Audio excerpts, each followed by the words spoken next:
Last year they had, we call it poetry because it's a written word, but actually performance poetry requires a lot of work, a lot of going in, coming out, expression, passion, whatever, but you need to put a lot of things into it. So we've touched that a little bit more this time with the schools. So you should see a little bit more of a interactive performance for the young people. That was the frustration for me. That was what was lacking, was that they came and they read and then they went off. Sometimes you couldn't hear them. Sometimes the microphone was up there. Sometimes they would stand. You know, so we didn't have full time. We wanted to teach them mic technique. We wanted to teach them all that stuff, but it's like, in that 45 minutes or even in an hour we get spare, there's still all these things that come out. It's pressure, really. At those 6 weeks, it's only 6 times 45 minutes. Week 1 is teaching. Week 2 we have to let them develop their teaching, so we give them time to study. So we're not there. Week 3 we can go back in, but by now we know we've got week 6 coming up and week 4's off, so we've got to get stuff to them. But if we teach them too many new things, then the teacher can't help them in the half term. So then we come back week 5, and do you know what I mean? So it's like, our actual teaching time or sharing time was really reduced. I didn't feel like I'd ever had any moments to just sit down with the children and talk to them and to impart some of the things that I wanted to impart. There wasn't time. As soon as we got in, it's straight into the warm-up, straight a quick chat, quick check-in, and then boom, we're rehearsing.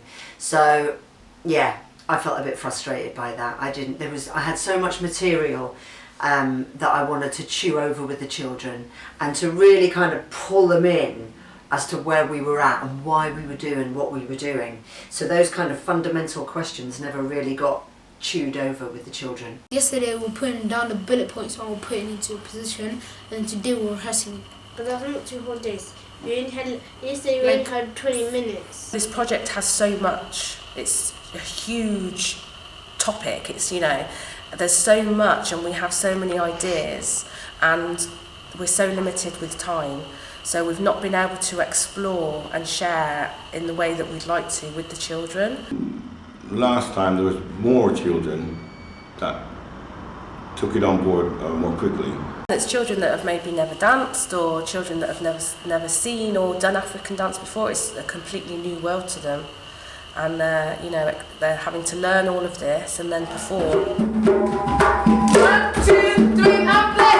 Remember, let your head follow your hand. Once the children are concentrating, they tend to give it a go, and you know, they try to correct their movements, their posture, and things like that. I'm sure we'll still get a great show out of it. I'm very confident. I'm used to the panic. I do panic. I run around, yeah. But I'm so confident that we're going to turn it all around, yeah. And I think it's because if you're used to working under stress for almost 30 years, you learn how to kind of like cope with it a certain way. Yeah, and worry is positive, yeah, because it means you're trying to get everything done. It's not scary, it's exciting, but you don't know if it's going to go wrong or not. Some children, up until the last week, they look like they won't get it, but put them on the stage, they do well. So there's something about a human, psyche that works that way, and it helps us. But I'd like to think that's because we are used to working under pressure. They're working us really hard, so I'm sure it'll be fine.